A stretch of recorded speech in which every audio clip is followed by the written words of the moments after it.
मैं श्रीकांत नामदेव एक बार फिर आप लोगों के समक्ष एम ऑनलाइन क्लासेस में आप सभी स्टूडेंट का हार्दिक स्वागत करता हूं।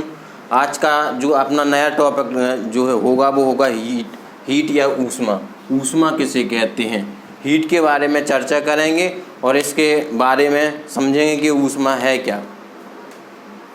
ऊष्मा क्या है? ऊष्मा एक क्या है, हम देखते हैं। ऊष्मा एक गर्मी मतलब जैसे हम इस चीज़ को महसूस करते हैं, जैसे आग जल रही है तो आग के अगर हम समीप खड़े हो जाते हैं तो हमें गर्मी महसूस होती है, तो ये क्या है? ऊष्मा है। तो हम आज डिस्कस करेंगे ऊष्मा के बारे में।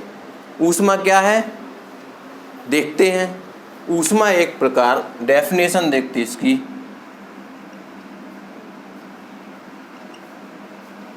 सबसे पहले देखते हैं हम कि ऊष्मा है क्या। तो ऊष्मा क्या है? ऊष्मा एक प्रकार की एनर्जी है। ऊष्मा एक प्रकार की क्या है? ऊर्जा है, एनर्जी है। ऊष्मा एक प्रकार की ऊर्जा है। ऊष्मा क्या है? एक प्रकार की एनर्जी है, ऊर्जा। ऊर्जा किसे कहते हैं? देखिए, कार्य करने की क्षमता को हम ऊर्जा कहते हैं। कार्य करने की क्षमता को ऊर्जा कहते हैं। अब जैसे सपोज दैट ऊर्जा क्या है, तो हम एग्जाम्पल के स्वरूप देखते हैं कि जैसे एक मजदूर है, वो दिन जो है सुबह खाना खाता है, तो खाना से क्या होगी? एनर्जी आएगी हमें। जब एनर्जी आएगी तो वो व्यक्ति क्या करता है? दिन भर काम करता है। दिन भर काम करने के बाद वो एक निश्चित समय के बाद क्या हो जाएगा? थक जाता है। थक जाने से उसकी एनर्जी लॉस हो जाती है, यानी घट जाती है। जब एनर्जी लॉस हो जाएगी तो उसकी कार्य करने की क्षमता कम हो जाएगी, तो वह खाना खाने के बाद सो जाएगा। सो जाने के बाद जब वह सुबह उठेगा तो पुनः उसके अंदर जब जो है तैयार होगा, खाना खाएगा, तो उसके अंदर पुनः उतनी ही ऊर्जा आ जाती है। तो ये क्या है? ऊर्जा है। तो लेकिन ऊर्जा और ऊष्मा में बहुत अंतर है। ये तो हो गया ऊर्जा, कार्य करने की क्षमता को ऊर्जा कहते हैं। लेकिन ऊर्जा का परिवर्तित रूप ऊष्मा कहलाती है। ऊष्मा क्या है? ऊष्मा को हम कहेंगे गर्मी या गर्माहट जिसे बोलते हैं। तो ऊर्जा क्या है? एक प्रकार की एनर्जी है जो दो वस्तुओं के बीच दो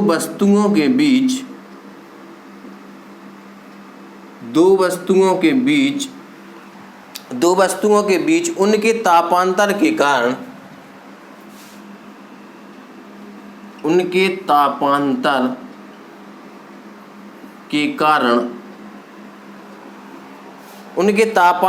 कारण एक वस्तु से दूसरी वस्तु में स्थानांतरित होती है। एक वस्तु से दूसरी वस्तु में स्थानांतरित होती है।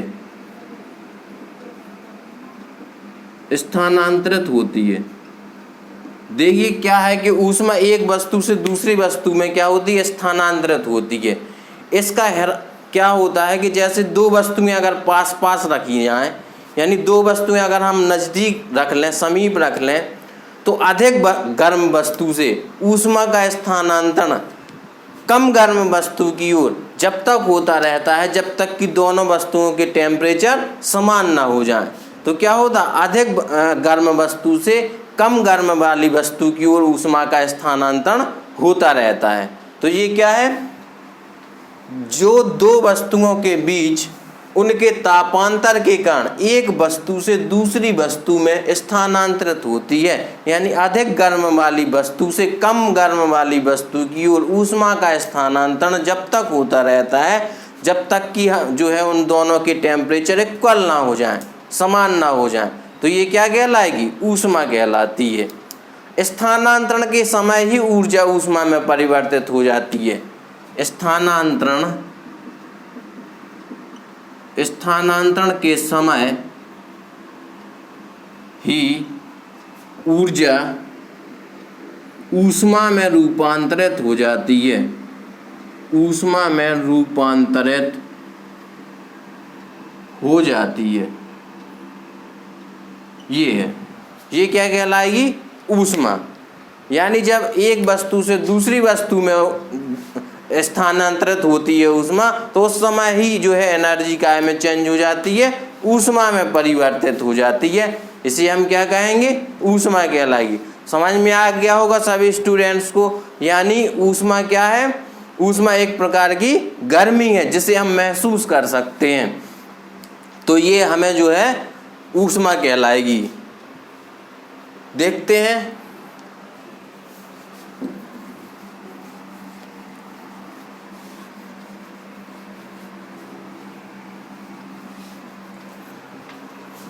ऊष्मा का यांत्रिक तुल्यांक क्या होता है।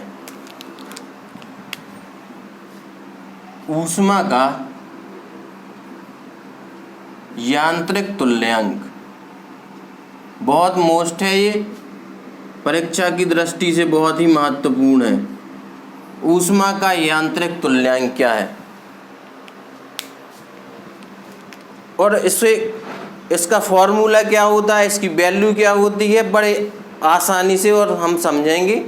और इसको नोट्स में आपने लिख लीजिए, बहुत ही महत्वपूर्ण है ये। ऊष्मा का यांत्रिक तुल्यांक क्या है, देखते हैं इसका फॉर्मूला।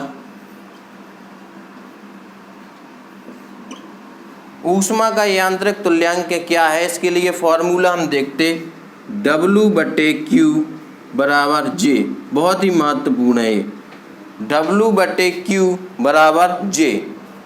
यदि हम W बराबर निकालेंगे तो क्या हो जाएगा, J एंड Q, वेयर इसमें जो W होगा ये वर्क हो जाएगा आपका, Q होगी ये हीट हो जाएगी, और J क्या हो जाएगा, इसका यांत्रिक तुल्यांक हो जाएगा, यांत्रिक तुल्यांक। तो ये बहुत ही महत्वपूर्ण फॉर्मूला है कि W/Q बराबर J। W बराबर क्या हो जाएगा, त्रियक गुणा कर देंगे हम तो क्या हो जाएगा, JQ हो जाएगा। यहाँ पे W क्या है, वर्क है, Q क्या है, हीट है, और जो है J इसका क्या हो जाएगा, यांत्रिक तुल्यांक हो जाएगा। जो यांत्रिक तुल्यांक क्या होता है, यांत्रिक तुल्यांक जो गति को ऊष्मा में चेंज करता है, यांत्रिक तुल्यांक कहलाता है इसका। देखते हैं इसकी वैल्यू क्या होती है, आप नोट्स करते जा सकते हैं इसमें। यांत्रिक तुल्यांक का मान क्या होता है,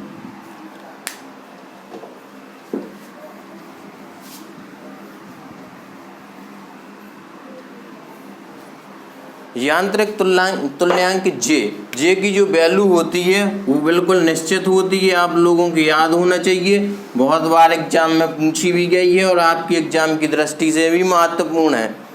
तो इसकी क्या होती है कि जो J होता है यांत्रिक तुल्यांक कहलाता है इसका। ऊष्मा का क्या कहलाता है, ये यांत्रिक तुल्यांक कहलाता। तो इसका कितना हो जाए, 4186 जूल प्रति किलो कैलोरी।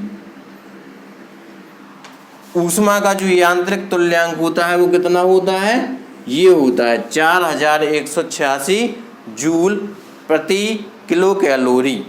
या अगर हम कैलोरी में इसको निकालेंगे सिर्फ तो कितना हो जाएगा, J बराबर हो जाएगा 4.186 जूल प्रति क्या हो जाएगा, कैलोरी हो जाएगा। ऐसे भी हम लिख सकते हैं इसको।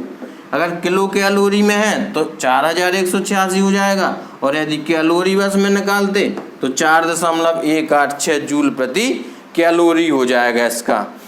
यदि हमें अर्घ में चाहिए तो J बराबर, अर्घ भी इसकी इकाई होती है क्योंकि ऊष्मा की या ऊर्जा की, तो ये होती है आपकी इकाई। CGS पद्धति में पूछी जाती है, CGS पद्धति में अर्घ होती है ऊष्मा का जो मात्रक होता है। तो ये हो जाएगा कितना, J बराबर हो जाएगा 4.186 गुणा, ये हो जाएगा 10⁻⁷ अर्घ प्रति calorie.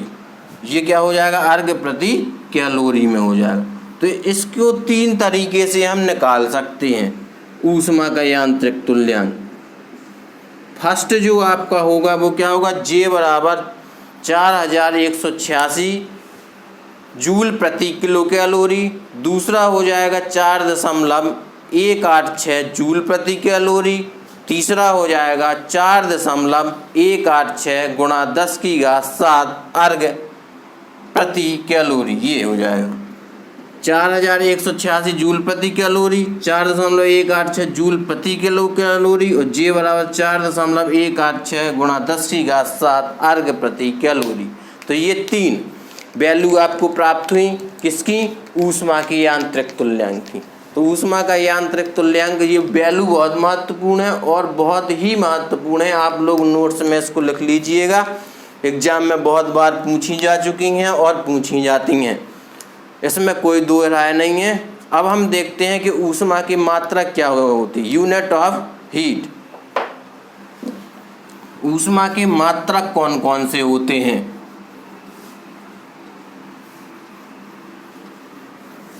Units of heat,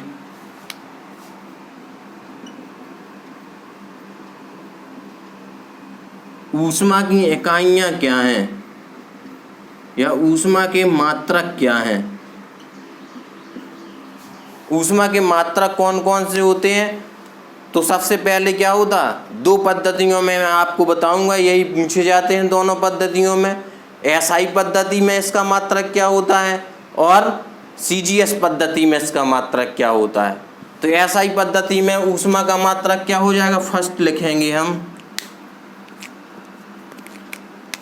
SI पद्धति में ऊष्मा का मात्रक, ऊष्मा का मात्रक SI पद्धति में ऊष्मा का मात्रक क्या होता है, जूल होता है। क्या होता है, जूल होता है।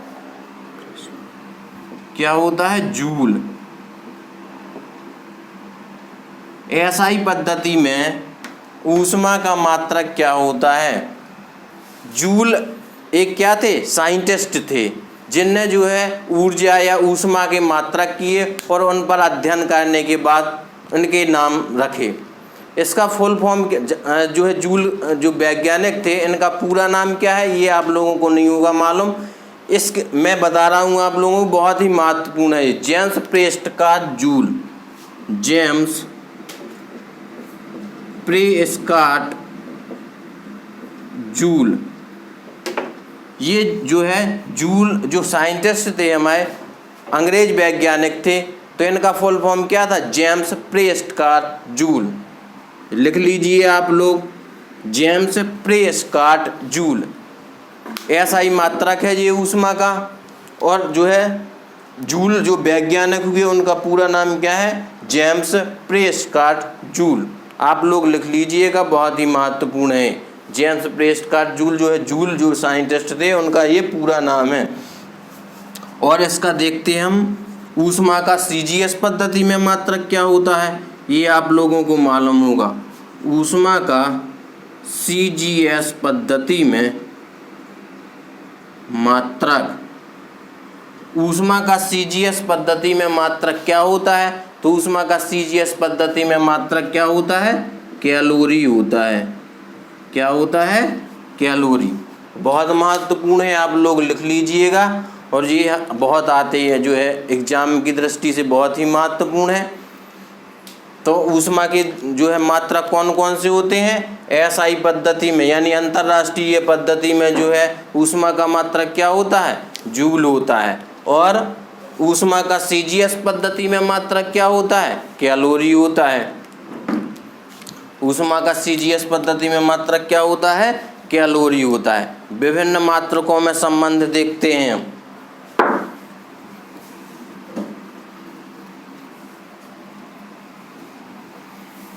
विभिन्न मात्रकों में संबंध, यानी किस मात्रक के इक्वल कौन सा मात्रक होता है और उसकी वैल्यू कितनी होती है, इसका अध्ययन करेंगे हम लोग।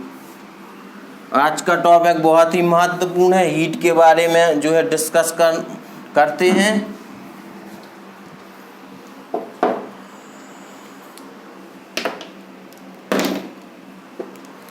देखते हैं, विभिन्न मात्रकों में संबंध। यदि आपसे कोई पूछता है कि 1 जूल कितने कैलोरी के बराबर होता है, यानी 1 जूल और कैलोरी में क्या संबंध है, तो 1 जूल बराबर कितना होता है, पहला हो जाएगा आपका 1 जूल बराबर कितने कैलोरी होता है। यदि जो है क्वेश्चन पूछा जाता है कि 1 जूल में कितने कैलोरी होती है, तो 0.24 0.24 यानी 1 जूल बराबर 0.24 कैलोरी। दूसरा हो जाएगा आपका कि 1 कैलोरी में कितने जूल होते हैं, यानी कैलोरी और जूल में संबंध है क्या है, और जूल और कैलोरी में एक संबंध क्या है, तो 1 जूल बराबर होता कितना 0.24 कैलोरी, और 1 कैलोरी बराबर कितना होता है 4.186 जूल हो जाएगा। ये 1 कैलोरी में, ये तो बहुत पूछा जाता, हमेशा पूछा जाता एग्जाम में, 1 कैलोरी बराबर कितना होता 4.186, या कभी कभी ऐसे भी लिखा रहता 4.2 जूल, ऐसे भी लिख के आता, 186 को वो 2 में परिवर्तित कर देता। तो 1 कैलोरी बराबर कितने जूल होते हैं 4.186 मिलेगा आपको विकल्प में, या 4.2 मिलेगा, कोई भी मिल सकता, तो आपका ये आंसर हो जाएगा कि 1 कैलोरी बराबर कितना होता 4.186 जूल या 4.2 जूल। अब 1 किलो कैलोरी बराबर कितना होता, 1 किलो कैलोरी बराबर कितना होता, तो कितना हो जाएगा 4.186, इसमें 10⁻³ कर देंगे, 1000 का गुणा कर देंगे तो कैलोरी का किलो कैलोरी हो जाएगा। तो ये क्या हो जाएगा 1 किलो कैलोरी बराबर कितना हो जाएगा 4.186 गुणा 10⁻³ जूल, या ऐसे भी लिखा आ सकता है, जैसे 4.186 गुणा 10⁻³, अगर हम दशमलव हटाएंगे तो ये 1000 हो जाएगा, ये कैंसिल हो जाएगा, तो कितना हो जाएगा 4186 4186 जूल, या ऐसा भी मिल जाएगा, यानी या तो ये मिलेगा विकल्प या ये मिलेगा विकल्प, ये सॉल्व करके आप निकाल सकते हैं इसमें। तो 1 जूल बराबर कितना होता 0.24 कैलोरी। दूसरा क्या हो जाएगा 1 कैलोरी बराबर 4.186 जूल, और 1 किलो कैलोरी बराबर 4.186 गुणा 10⁻³ जूल हो जाएगा। इसके बाद हम देखते हैं कि 1 किलो कैलोरी बराबर कितना होता, तो 1 किलो कैलोरी बराबर 4.186 गुणा 10⁻³ जूल, ये हो जाएगा। फोर्थ हम देखते हैं इसमें क्वेश्चन, ये बहुत महत्वपूर्ण है, ये भी बहुत ज़्यादा बार पूछा गया है और नई यूनिट है, ये बहुत ही महत्वपूर्ण है। एक BTHU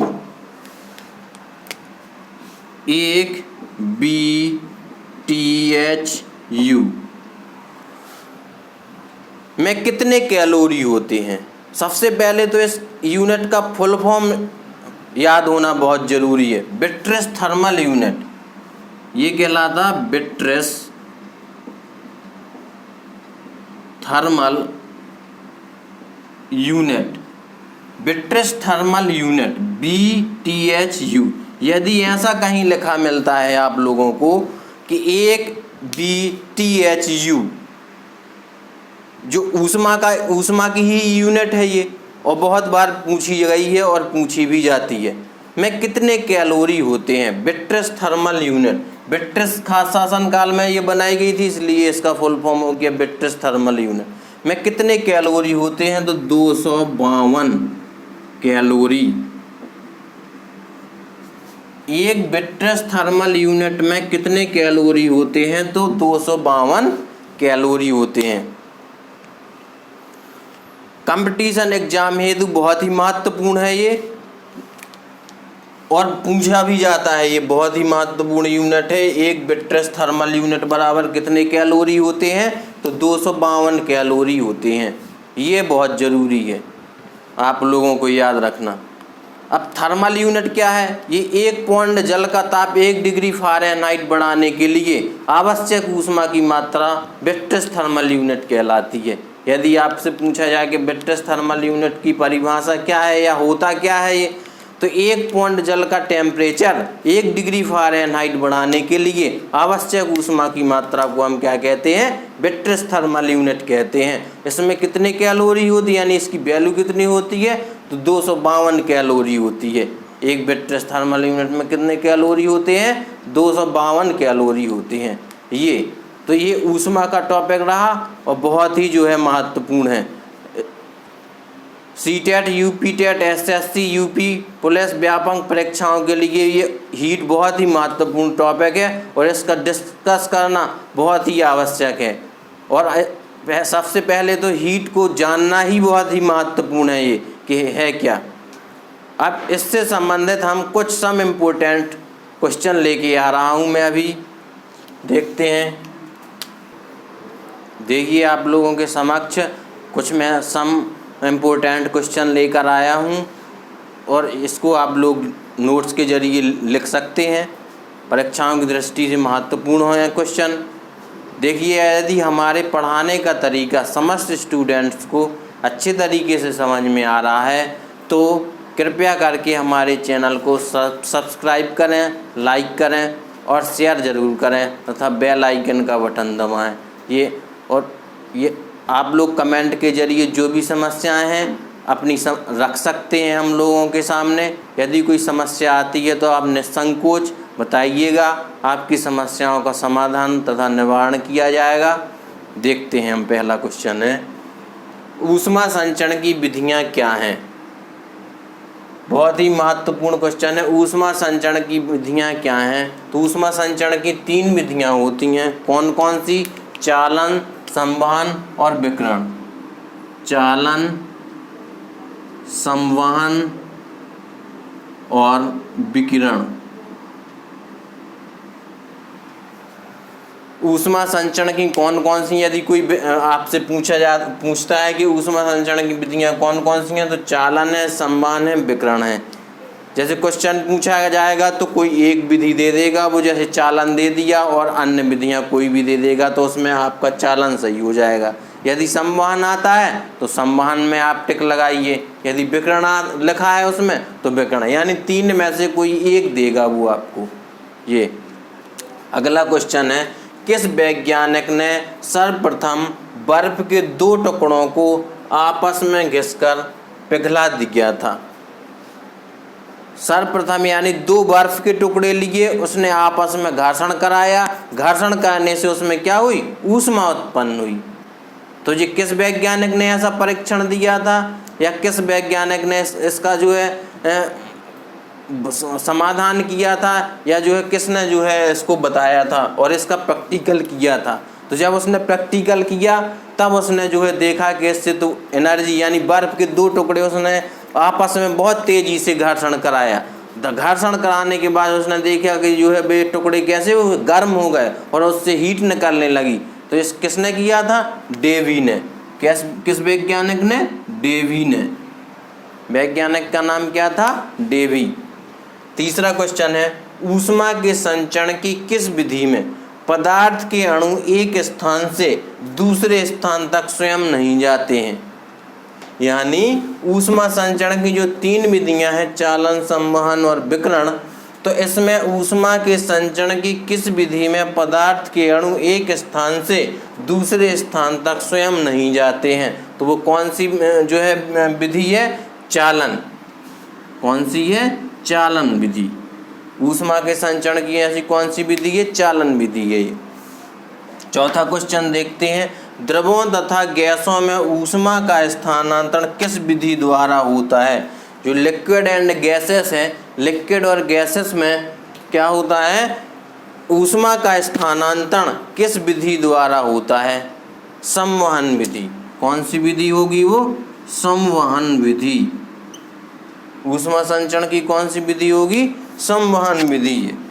ऊष्मा का सर्वोत्तम चालक क्या होता है? ये भी बहुत महत्वपूर्ण है, पारा। ऊष्मा का सर्वोत्तम जो है चालक क्या है? पारा है। ऊष्मा का सर्वोत्तम चालक क्या है? पारा है। देखते हैं अगला क्वेश्चन 6 है, धातु की चायदानियों में लकड़ी के हैंडल क्यों लगाए जाते हैं?